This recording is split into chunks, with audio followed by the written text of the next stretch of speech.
அனைத்து இந்திய அண்ணா திராவிட முன்னேற்ற கழகத்துடைய கழக பொதுச் செயலாளர், முன்னாள் முதலமைச்சர், மாண்புமிகு எதிர்க்கட்சி தலைவர், புரட்சி தலைவர் எடப்பாடியாருடைய மேலான ஆணைக்கிணங்க வருகிற 24/8 சனிக்கிழமை காலை 9 மணியிலிருந்து மாலை 5 மணி வரை நடக்கிற உண்ணாவிரத போராட்டத்தில் பொதுச் செயலாளருடைய வேண்டுகோளை ஏற்று மாநகர் மாவட்ட கழகத்தின் சார்பாக அதிகமான கழக தொண்டர்கள், சமூக ஆர்வலர்களை அழைத்து சென்று இந்த உண்ணாவிரதம் வெற்றி பெறுவதற்கு எப்படியெல்லாம் செயல்படலாம் என்பதை தெரிந்து கொள்வதற்காக என்பதை தெரிவிச்சுக்கிறேன். இந்த உண்ணாவிரத போராட்டம் ஏன் என்பதை எங்கள் பொதுச் செயலாளர் ஏற்கனவே விரிவாக எடுத்து சொல்லியிருக்கிறார். மதுரை, தேனி, திண்டுக்கல் மாவட்டங்களில் பெரும்பகுதி வாழ்கிற முக்குளத்து சமுதாயத்தின் ஒரு பிரிவாக இருக்கின்ற பிரமலை கள்ளர் சமுதாயத்திற்கு வெள்ளையர் ஆட்சியில்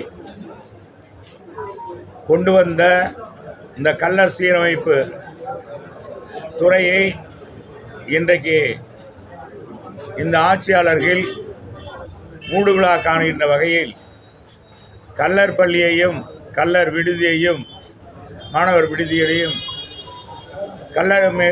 கள்ளர் சீரமைப்பு துறையையும் இன்றைக்கு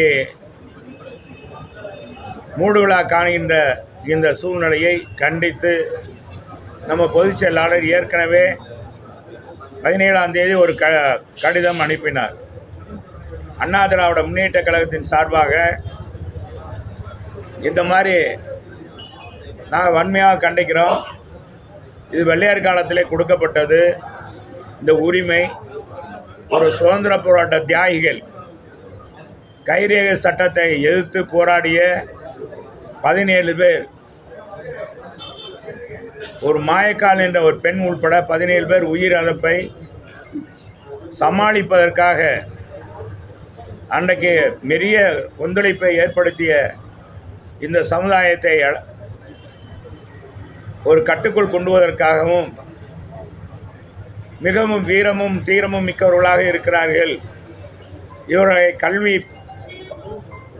கல்வித்துறையில் ஈடுபடுத்தி பள்ளி படிப்பை கொடுத்து, கல்வியை கற்றுக் கொடுத்து அவர்களை ஒரு நிலைப்படுத்த வேண்டும் என்ற அடிப்படையில் அந்த அரசு கொண்டு வந்தது. இதற்கு ஒரு காமன் ஃபண்டே உருவாக்கப்பட்டது.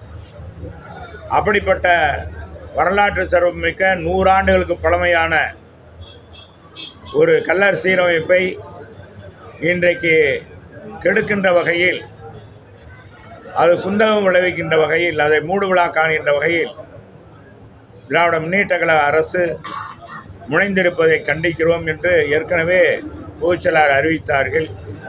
அறிவித்து இவ்வளவு நாளாயும் இதுவரை ஒன்றும் எந்தவித நடவடிக்கையும் சொல்லவில்லை. எனவே திமுக அரசை கண்டித்து மாபெரும் உண்ணாவிரத போராட்டத்தை பொதுச் செயலாளர் அறிவித்திருக்கிறார். அந்த அறிவிப்பு கணங்க தான் இன்றைக்கு இந்த ஆலோசனை கூட்டம் நடைபெறுகிறது.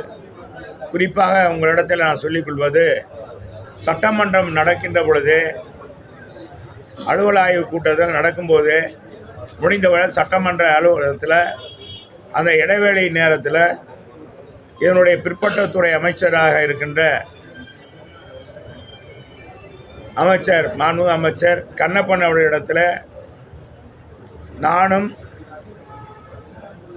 புறநகர் கிழக்கு மாவட்ட செயலாளர் ராஜன் செல்லப்பா அவர்களும் மற்றும் திண்டுக்கல் சீனிவாசன் அவர்களும் கழக பொருளாளர் அவர்களும் நேரடியாக சென்று, என்னங்க இந்த பள்ளியெல்லாம் நீங்கள் இந்த மாதிரி எங்கள் கள்ளர் சீரமைப்பு பள்ளியவே நீங்கள் வந்து மூடுவிழா காணுற மாதிரி இருக்கே, என்னன்னா அது மாதிரி இல்லை, யார் சொன்னது அப்படின்றது. இல்லைங்க, ஜேடி இவங்கெல்லாம் ஒரு மாற்றப்படுற மாதிரி ஒரு தகவல் வருது, அதுக்கான நிதி ஒதுக்கவில்லை, கல்வித்துறையோடு இணைக்க போகிறதாக சொல்கிறார்கள். இது மிகப்பெரிய பிரச்சனைக்குரியது ஆகிவிடும். இந்த சமுதாயத்துக்குரியது. இதில் பல்வேறு பள்ளிகள் இருக்கிறது, விடுதிகள் இருக்கிறது. பல்லாயிரக்கணக்கான மாணவ செல்வங்கள் படிக்கிறார்கள், மாணவிகள் படிக்கிறார்கள். எனவே அதை குந்தகோல வைக்கிற மாதிரி நடவடிக்கை எடுக்கக்கூடாதுன்னு, அது மாதிரி கிடையாது அப்படின்னு சொன்னார். அதை கேட்டுக்கொண்டு அருகாமையில் இருந்த என்னப்பா அப்படின்னு கேட்டார். நம்முடைய பெரியசாமி, மாண்புமிகு அமைச்சர் பெரியசாமி, அந்த மாதிரி ஒரு தகவலே இல்லை, அது வீணாக புரளி அப்படின்னு சொன்னார். ஆனால் அந்த சம்பவத்துக்கு பிறகு எந்த முன்னெடுப்பும் நடக்கவில்லை. இன்றைக்கு அதுக்கு ஜிஓ போட்டதாக, மாற்றி போட்டதாக ஒரு செய்தி வந்திருக்கிறது. எனவே தான் நம்முடைய பொதுச் செயலாளரிடத்தில் இந்த சமுதாயத்தின் சார்பாக அனைத்து பேருமே, நான், வருவாய்த்துறை அமைச்சர் மற்றும் கழக பொருளாளர் திண்டுக்கல் சீனிவாசன், விஸ்வநாதன், அண்ணன் ராஜன் செல்லப்பா அனைவருமே சென்று சொன்னதின் அடிப்படையில் இந்த கல்லறை சீரமைப்பு குழுவை நடத்துகின்ற பல அமைப்புகள் கழக பொதுச் செயலாளரிடத்தில் கோரிக்கை மனு கொடுத்தார்கள். அந்த கோரிக்கை மனுவை ஏற்றுத்தான் எங்கள் எடப்பாடியார் இந்த அறிவிப்பை கொடுத்தார். எனவே இந்த அரசாங்கம் வந்த பிறகு எல்லா சமுதாயத்தையும் இன்றைக்கு முன்னேற விடாமல் இன்றைக்கு மிகப்பெரிய மோசமான நடவடிக்கை எடுத்துக்கொண்டு இருக்கிறது என்பதற்கு இது ஒரு சான்று என்பதை தெரிவித்துக் கொள்கிறேன். செயலாளர் பங்கேற்கலை. பொதுச் செயலாளர் எங்கள் மாவட்டத்தில் இந்த 3 மாவட்டங்களில் இருக்கிற தலைவர்கள் தலைமையில், இப்போ பொதுச் செயலாளர் எங்கள் கழக பொருளாளருடைய தலைமையில் எங்கள் மற்ற தலைவர்கள்லாம் பங்கேற்கிற மாதிரி அறிக்கை கொடுத்துருக்குறேன். அண்ணாமலை நான் சொல்லவா, தப்பாக போயிடும். நீங்கள் ஒரு அது மிம்ஸ் மாதிரி போடுவீங்க. அதாவது 2-3 நாளைக்கு முன்னால் அவர் அண்ணாமலைன்னு போட்டு திமுக சகோதரர்கள் அதே நடு ரோட்டில் வெட்டியிருக்காங்க. என்ன அர்த்தம்னா, இந்த அண்ணாமலை திராவிட முன்னேற்ற கழகத்தையும் அந்த தலைவர்களையும் மிக கேவலமாக பேசினார். தேர்தல் நேரத்தில் தரைக்குறைவாக பேசினார். இப்போ அவர் சொல்கிறார், அரசியலில் ஒரு விமர்சனத்துக்கு ஒரு எல்லை வேணும் அப்படின்னு சொல்கிற அண்ணாமலை திராவிட இயக்கங்களுடைய தலைவர்களை ரொம்ப கேவலமாக பேசியவர் அண்ணாமலை. அது குறிப்பாக திமுகவை பற்றி மிக கேவலமாக பேசினார். அப்படி பேசியவர் கலைஞர் நூற்றாண்டு விழா கொண்டாடுகிற நேரத்தில் இந்த நாணயம் கொடுக்குறாங்க இல்லையா, நாணயம், கலைஞர் நூற்றாண்டு விழா நாணயம், இந்த 100 ரூபா நாணயம் வழங்குகிற அந்த நிகழ்ச்சியில் முதல்வர் கைபேசியில் அழைத்தவுடன் ஓடி சென்று கலந்து கொண்டார். கைபேசியில் அழைத்தவுடன் போய் சென்றார். இதே மாதிரி ராஜ்நாத் சிங் வந்தார். அதை ஆகா ஓகோன்னு புகழ்ந்தார்கள். அப்போ இன்றைக்கி நான் அண்ணாமலை கேட்குறேன், திராவிட இயக்கத்தினுடைய இப்போ கலைஞரை பற்றி மிக அற்புதமாக ராஜ்நாத் சிங் பேசுகிறார். இந்தியாவுக்கே வழிகாட்டியாக இருந்தவர், அப்படி இப்படி செஞ்சவர், அவருடைய ஆட்சியில் பல முன்னேற்றங்கள் நடந்து வச்சிருந்தார். அதுக்கு முன்னால் உங்களுக்கு தெரியும், தேர்தல் நேரத்தில் மோடிஜி வந்தார். எங்கள் தலைவரை வானலாக புகழ்ந்தார், எங்கள் அம்மாவை வானலாக புகழ்ந்தார். இவங்க ஆட்சி மாதிரி கிடையாது, இவங்க தான் முன்னோடியாக இருந்தார்கள் என்று புகழ்ந்தார்.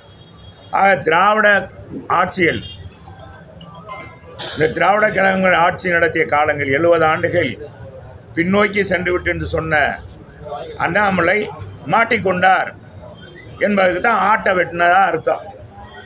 அதான் அர்த்தம்னு நினைக்கிறேன். அது கூட இப்போ வழக்கு நடக்குது. இன்றைக்கி அண்ணாமலை என்ன சொல்ல போகிறாருன்னு தெரியல.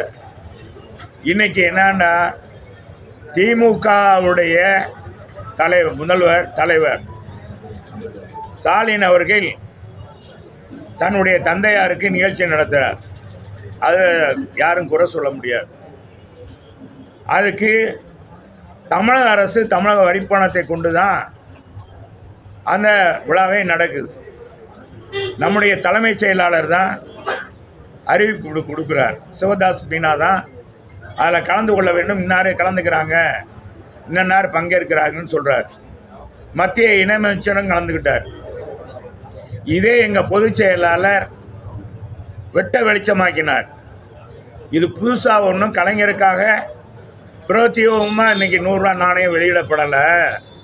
இந்த நாணயம் எல்லா தலைவர்களுக்கும், இந்தியாவில் எல்லா தலைவருக்கும் வழங்கப்படுகிறது. எல்லா தலைவரும் யார் விரும்புகிறார்களோ அது கோரிக்கை வைத்தால் அதன் அடிப்படையில் கொடுப்பாங்க. எங்கள் தலைவர்களுக்கு நாங்கள் கொண்டாந்து செயல்படுத்தியிருக்கோம். 100ஆண்டு விழாவில் புரட்சி தலைவருக்கு 100 ரூபா நாணயம், 5 ரூபா நாணயம் வெளியிட்டிருக்கோம், தபால் தலை வெளியிட்டிருக்கோம். இது நாங்கள் நடத்தின விழா. நாங்கள் அன்றைக்கி மத்தியில் கூட்டணியில் இருந்தாலும் கூட, பாரதிய ஜனதா கூட்டணியில் இருந்தால் கூட முழுக்க முழுக்க தலைவர் விழா. தலைவர் ஒரு மதசார்பற்ற தலைவர், புரட்சி தலைவர். எனவே பாரதிய ஜனதாவை அழைக்காமல் நாங்கள் நடத்தினோம். நாங்கள் அன்றைக்கி கூப்பிட்டு இருந்தால் மத்திய அமைச்சர்கள் ஓடோடி வந்திருப்பார்கள். ஆனால் நாங்கள் செய்யலை. இன்றைக்கி ஸ்டாலின் அவர்கள் இப்படி இதுவரைக்கும் ஒன்றிய அரசுன்னு விழித்து ஒரு பைசா கூட தமிழகத்துக்கு ஒதுக்கவில்லை என்று கூப்பாடு போட்ட நம்முடைய முதல்வர் இன்றைக்கி மத்திய அரசு சரணகதி அடைந்து இன்றைக்கி ராஜ்நாத் சிங்கை கொண்டாந்து நடத்துகிறார், இணையமைச்சர் கூட்டம் நடத்துகிறார் அப்படின்னு சொன்னார். உடனே நம்ம முதலமைச்சர் பொங்கி எழுந்துட்டார். நம்ம பொதுச் செயலாளருக்கு கொஞ்சம் கூட அரசியல் தெளிவே இல்லை. இது மத்திய அரசே நடத்துகிற விழா, மத்திய அரசு நடத்தின விழா, நாங்கள் நடத்தலை, நாங்கள் போய் பங்கெடுத்தோம்னு சொன்னார். அதில் கலந்து கொண்டு வாழ்த்தி பேசிய மத்திய இணையமைச்சர் முருகன் அவர்கள் சொல்லிவிட்டார், இது மாநில அரசு அழைத்ததின் அடிப்படையில் எங்கள் மத்திய அமைச்சரும் நானும் கலந்து கொண்டோம், மற்ற பாரதிய ஜனதா கலந்து கொண்டோம் அப்படின்னு சொன்னாங்க. ஆக யார் தெளிவாக இதில் இருக்கிறாங்க என்பது நன்றாக தெரியும். இன்றைக்கி திமுக பயப்படுகிறது என்பதற்கு இது ஒரு சான்று. எப்படியாவது பாரதிய ஜனதா சதி கட்டணும், இதன் மூலமாக வழக்கு மேல் வழக்கு தொடர்ந்து வந்து கொண்டிருக்கிற தங்கள் அமைச்சர்களை காப்பாற்ற வேண்டும். பல்வேறு வழக்குகள் வந்து கொண்டு இருக்கிறது, ஈடி வந்துடும். எனவே இனி நம்ம ஓட்டணும், அடுத்த தேர்தலை சந்திக்கணும், அதுக்கு முன்னால் எந்த பிரச்சனையும் வந்துடக்கூடாது என்று சொல்லி இன்றைக்கி ஸ்டாலின் அவர்கள் அங்கட சரணகதி ஆகிட்டாங்க. இன்றைக்கி பாரதிய ஜனதா என்ன ஆச்சுன்னா, பாரதிய ஜனதாவுடைய தலைவர் வீராப்பு பேசியவர், நான் ஏன்னா இதெல்லாம் சொல்லுவான்ல, சூனாப்பானா விடாத சூனாப்பானா அப்படின்னு சொல்லுவான்ல, வடிவேலு கதங்க அடியில் சொல்லுவான், அடி கொடுப்பாங்க. ஏன்னா நம்ம கேரக்டரை விட்டுறக்கூடாது, யாரும் பார்க்கலையே அப்படி இப்படின்னு பார்ப்பான். அது மாதிரி இப்போ அண்ணாமலையும் மாட்டிக்கிட்டார். எப்படின்னா இன்றைக்கி பாரதிய ஜனதா மைனாரிட்டி அரசாக மாறிவிட்டது. மத்தியில் எந்த பில்லும் பாஸ் பண்ண முடியும். இங்கே பாருங்கள், இன்றைக்கி கூட ஒரு செய்தி வந்திருக்கு, நேரடி நியமனம் இருக்கக்கூடாது கொண்டு வந்துட்டாங்க, யூபிஎஸ் அறிவிச்சு. இன்றைக்கி மத்திய அரசு வாபஸ் வாங்கிருச்சு. காரணம், அனைத்து கட்சியும் எதிர்க்கிறது. இதுக்கு முன்னால் எந்த இது கொண்டு வந்தாலும், கடந்த ஆட்சியில் எந்த சட்டங்கள் கொண்டு வந்தாலும் அவங்க நிறைவேற்றி ஆவாங்க. ஆனால் இப்போ உடனடியாக இப்போ பாரதிய ஜனதா போக்கில் மாற்றம் கண்டு விட்டது என்பதுதான் நிதர்சனமான உண்மை. என்ன தலைவரே உண்மை. அதனால் அவர் மாட்டிக்கிட்டார், அவர் இவர்கிட்ட மாட்டிக்கிட்டார். இவங்களுடைய ஆதரவு தேவை, திமுகவுடைய ஆதரவு பாரதிய ஜனதாவுக்கு தேவை. ஏன்னா இவங்களுக்கு திமுகவை பொறுத்தளவுக்கு இவங்களுக்கு ஒன்றும் இதெல்லாம் வழக்கமான ஒன்று தான். கடைசி வரைக்கும் முரசொலி மாறன் மத்திய அமைச்சராக இருந்தார், இறுதி வரை இருந்தார். அவர் இயற்கை இதுவரை மத்திய அமைச்சர் இணையமைச்சராக இருந்தார், மத்திய அமைச்சராக கேபினட் அமைச்சராக இருந்தார். அடுத்த தேர்தலில் உடனே காங்கிரஸோட கூட்டணி வச்சுக்கிட்டாங்க. திமுகவுக்கு எப்பவுமே வழக்கமான ஒன்று தான், ஒன்று பாரதிய ஜனதா காங்கிரஸோட தங்களுக்கு ஏதாவது பாதிப்பு வரும்னா எந்த மத்திய அரசு ஆளுகிறதோ அந்த கட்சியோடு இணக்கமாக சேர்ந்து கொள்வது திமுகவுக்கு வாடிக்கையான ஒன்று என்பதை இந்த நேரத்தில் தெரிவிச்சுக்கிறேன். மத்திய அரசு நடத்திருந்த விழாண்டா மத்திய அந்த விளம்பரம் பார்த்தீங்க, எல்லா பத்திரிகையிலும் விளம்பரம் வந்து, அதில் நம்முடைய தலைமைச் செயலாளர் சிவதாஸ் மீனா தான் அறிவிப்பு கொடுக்குறார். இந்த விழா நடக்குது முழுக்க முழுக்க மாநில அரசு. அதே மாதிரி முருகன்ஜின்னு சொல்லிட்டார் மத்திய இணையமைச்சர், இது மாநில அரசு நடத்தின விழா, அவங்க எங்களை அழைத்தாங்க, நாங்கள் வந்து கலந்து கொண்டோம்னு சொல்லிட்டாங்க. ஆக இதிலிருந்து திமுகவுடைய பச்சோந்தித்தனம் வெளிப்பட்டு விட்டது என்பதுதான் நிதர்சனமான ஒன்று. இதை வெளிக்கொண்டு வந்தவர் புரட்சி தமிழர் எடப்பாடியார் என்பதை தெரிஞ்சுனேன். எத்தனை எதிர்கட்சி இருக்குது இன்றைக்கி, அவங்க கூட்டணி கட்சியில் இருக்காங்களே, யாராச்சும் கூப்பிட்டுருக்காங்களா? எங்கள் பொதுச்செயலாளர் மாதிரி ராகுலை கூப்பிட்டு நடத்திருக்கலாம்ல, நடத்திக்கலாம். இன்றைக்கி அதை காட்டிலையும் பெரிய பாருங்கள், பகல் கொள்ளையை பாருங்கள். அந்த நாணயம் 100 ரூபா, அந்த நாணயத்தை இன்றைக்கி 10,000 ரூபா அவங்க அறிவாலயத்தில் பெற்றுக்கொள்ளலான்னு சொல்லி 50 லட்சம் ரூபாய்க்கு போயிருக்கான். இதே எதிர்கட்சியாக இருந்தால் இந்த 50 லட்ச ரூபாய்க்கு விற்பனை ஆகிருக்குமா? நான் கேட்குறேன். 50 லட்ச ரூபாய்க்கு விற்பனை வாங்கியிருப்பாங்களா? எல்லா பேருமே திமுக இன்னைக்கு நிறைய தலைவர்கள் எல்லாமே இந்த 3 ஆண்டுகளில் நல்லா வசதி ஆகிட்டாங்க. அதனால் 100 ரூபா நாணயத்தை 10,000 ரூபா கொடுத்து வாங்குகிறாங்க. அதுவும் போட்டி போட்டு வாங்குறாங்களாம். அது இந்த நாணயம் வந்து எங்கள் பொதுச் செயலாளர் கூட சொன்னார், ஹிந்தியில் போட்டிருக்கு, அவர் தமிழுக்காக ஹிந்தியை எதிர்த்து போராடினவர் அப்படின்னு சொன்னதுக்கு நம்ம முதலமைச்சர் ரொம்ப வியாக்கியானமாகலாம் பேசினார். இது எல்லா மாநிலத்துக்கும் போகிறது சர்க்குலேஷன், இது சர்க்குலேஷனே கிடையாது. யார் கேட்குறாங்களோ அவங்களுக்கு தான் அடித்து கொடுப்பாங்க. யார் இப்போ நம்ம கொடுக்குறோம்னா நமக்கு தான் கொடுப்பாங்க. இது சர்க்குலேஷனுக்கே கிடையாது, வேறு எங்கேயும் போகாது, எந்த மாநிலத்துக்கும் போகாது. அதுவும் குறிப்பாக திமுக கேட்டால் தான் கொடுப்பாங்க. ஆக இன்றைக்கி முதலமைச்சரும் பொய்யை சொல்கிறார் என்பது, உண்மைக்கு புறம்பாக சொல்கிறார் என்பது இதிலிருந்து தெரியும். நீ சொல்லி தான் இப்போ எனக்கு தெரியுது, என்னன்னு தெரியல.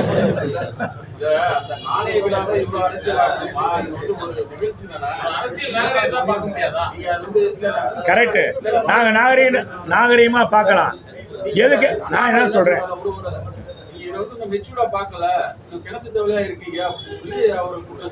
யார் அண்ணாமலை தானே, எங்க பொதுச் செயலாளர் சொல்றாரு. அந்த ஆளு அவர் அண்ணாமலை ஒரு கத்துக்குட்டின்றத திரும்ப நிரூபிச்சிருக்காரு பாருங்க. ஒரு அறவேக்கெடுத்தனமான அரசியல்வாதி. எங்க பொதுச் செயலாளர் நீ கலந்துக்கிட்டது ஏன்னு கேட்கல. எங்க பொதுச் செயலாளர் என்ன சொல்றாரு, பாரதிய ஜனதா கட்சியை கூப்பிட்டு நடத்த வேண்டிய காரணம் என்ன அப்படின்னு தான் கேட்டார். இதில் என்ன அரசியல் நாகரிகம்? ஏயா நாங்கள் கேட்குறோம், நீ அப்போ பட்டவர்த்தனம் சொன்ன, ஏன் முதலமைச்சர் என்ன சொல்கிறாரு, அது மத்திய அரசு நடத்தின விழான்றார். ஏன் முதலமைச்சரே சொல்லலாமே, நாங்கள் தான் அழைத்தோம், தமிழக அரசு தான் நடத்தினது அப்படின்னு சொல்லியிருக்கணும்ல. இன்றைக்கி வரி மேல் வரி விதிக்கிறாங்க. பலருக்கு பல துறைக்கு நிதி ஒதுக்க முடியல. ஆனால் அவங்க அப்பாவுக்கு மட்டும் ஊருக்கு நினைவு மண்டபம், இன்றைக்கி 100 ரூபா நாணய வழங்குலா, இதுக்கு பல கோடி ரூபாய் செலவு செலுத்து. அதுபோல் திமுக அறக்கட்டளை இருந்தால் செய்கிறாங்க. திமுக அறக்கட்டளை எவ்வளோ ரூபா இருக்கு, எவ்வளோ பணம் இருக்குது, அதில் செஞ்சுருக்கிறான்ல. மக்கள் மேல் வரி விதித்து விலையேற்றம், கட்டண உயர்வு, பால் விலை உயர்வு, மீன் கட்டணம் 3 முறை ஏற்றியது, இத்தனையும் ஏற்றி இப்படி செஞ்சுட்டு இன்றைக்கி பார்த்தீங்கன்னா தள்ளு மாடல் பஸ்ஸாக போச்சு. போக்குவரத்து துறை பஸ்ஸெல்லாம் இன்றைக்கி காய்லாங்கடைக்கு போகிற மாதிரி இருக்குது. சில பஸ்ஸுகள் ஒழுகுது, கண்ணாடியே இல்லை, இன்றைக்கி தள்ளிக்கிட்டு போகிறாங்க எல்லாரும் பஸ்ஸு. இந்த மாதிரி போக்குவரத்து துறையை வச்சுக்கிட்டு இருக்க இந்த அரசாங்கம் வீண் செலவு செய்கிறது, விளம்பரப்படுத்துகிற விளம்பர அரசாக இருக்கிறது. மக்களுக்கு கொடுத்த வாக்குறுதியை நிறைவேற்றவில்லை என்பதுதான் அதிமுகவுடைய குற்றம் சாட்டு. இதுக்கு போய் அண்ணாமலை சொல்கிறான்னா, கத்துக்குட்டி அண்ணாமலை தான் இந்த மாதிரி பேச முடியும், வேறு யாரும் பேச முடியாது. ஏன்னா நடந்ததே சொல்கிறாரு, அதுக்கு உண்மை என்னன்னு சொல்லணும்ல. ஏன் இதே அண்ணாமலை கலைஞரை பற்றி எவ்வளோ மோசமாக பேசினார், இப்போ என்ன மாறிட்டார், எப்படி மாறினார்? கூப்பிட்டோன்னா ஓடுறீங்க, யார் இப்போ கற்றுக்குட்டின்றது பார்த்து. மாமன் மச்சனை இருப்பாங்க கரூர் இல்லையா, அந்த ஆள் எந்த மாவட்டம், அந்த இல்லையா இருக்கும் தெரியல. இவர் என்ன சுவிட்சு இவர் இவர் அகில இந்திய தலைமை தான் பாரதிய ஜனதா. நாளைக்கே அண்ணாமலையை தூக்குனாலும் தூக்குனது தான். அது அகில இந்திய தலைமைக்கு கட்டுப்பட்டதுங்க. இவர் சொல்லியெல்லாம் கூட்டணி வைக்கிறதெல்லாம் இல்லை. இவர் சொல்லியா கூட்டணி வைப்பாங்க? தங்களுடைய ஆட்சியை எதிர்த்தா திராவிட முன்னேற்ற கழகம் கொடூரமாக நடந்து கொள்ளும். இன்னைக்கு விஜய்னு அரசு களத்துக்கே வரல. ஒரு இளைஞர், அவர் கட்சி தொடங்குறார். பொது வாழ்க்கையில் யார் வேணாலும் ஜனநாயக நாட்டில் கொண்டு வரலாம். அப்படி கட்சி தொடங்குறத ஏன் இவங்க தடுக்கிறாங்க? ஏன் முறையாக அனுமதி கேட்குறாங்க? முறையாக அனுமதி கொடுக்கறதுல என்ன தவறு? இது உண்மையாக கண்டிக்கத்தக்கது. போகிற போக்க பார்த்தா அப்படிதான் கூட்டணி இருக்கும் போல இருக்கு. ஏன்னா இன்னைக்கு மார்க்சிஸ்ட் கம்யூனிஸ்ட் கட்சியினுடைய தலைவர், மாநில தலைவர் பாலகிருஷ்ணன் சொல்றார், இவங்க கொள்கை வேறு, அவங்க கொள்கை வேறுன்றார். யாரு? திமுக கூடிய கொள்கை வேறு, பாரதிய ஜனதா கொள்கை வேறு அப்படின்றார். அப்புறம் எப்படி 98 ஆட்சிக்கு 99 ஆட்சியில் சேர்ந்தாங்க திமுக? அப்போ அந்த கொள்கையில் இருந்தாங்களோ? அப்புறம் மாறிட்டாங்களோ? 10 வருஷம் அவங்க கூட ஆட்சியில் இருந்தாங்கல்ல, அப்போ மாறி. அப்போ பாலகிருஷ்ணன் எங்கே போனார்? அவர் வேறு கட்சியில் இருந்தாரா, கம்யூனிஸ்டில் இருந்தாரான்னு தெரியல. சரி, எங்கிட்ட 2010 கூட்டணி வச்சாங்க, மார்க்சிஸ்ட் கம்யூனிஸ்ட் கட்சி. எந்த வகையில் கூட்டணி வச்சாங்க? அதனால் இன்றைக்கி எல்லாமே தோழமை கட்சியெல்லாம் ஊதுகுழலாக மாறிடுச்சு. யாருமே கண்டிக்கிறது இல்லை. இந்த அரசு எவ்வளவு தப்பு செஞ்சாலும் சரி. இன்னும் வேங்க வயல் பட்டியலான மக்கள் வாழ்கிற அந்த ஊர் கிராமத்தில் அந்த தொட்டியில் மழை கழிவு மனித கழிவு கலக்கினவங்க இது வரைக்கும் இந்த அரசாங்கம் கண்டுபிடிச்சாங்களா? அதை எதிர்த்து யாருமே குரல் கொடுக்கல. இது வரைக்கும் திருமாவளவன் குரல் கொடுக்கல. யாருமே, எல்லாருமே அடிமை மாதிரி. நமக்கு கிடைத்த அருமைகள் சார்தான் நல்ல சரியான அடிமைகள் என்ற மாதிரி ஸ்டாலின் சொல்கிற மாதிரி அந்த கூட்டணி தோழமை கட்சியை பூரா இன்னைக்கு வாய்மூடி மௌனியாக இருக்கிற எந்த வித இதையும் சொல்கிறதே இல்லை. இந்த மாதிரி ஒரு முதலமைச்சர் சொல்லாமாங்க?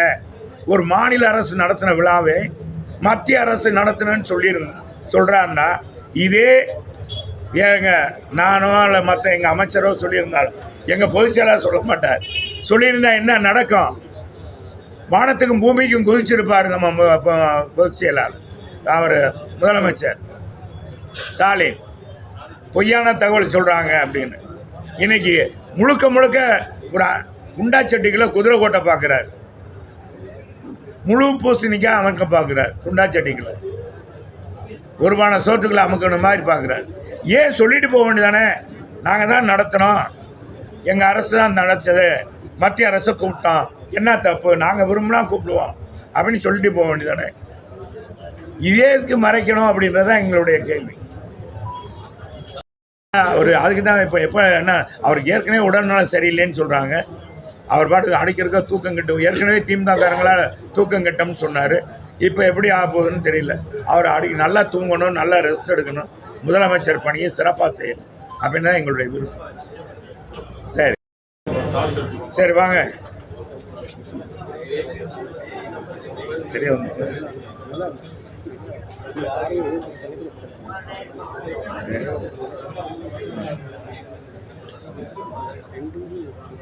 சரி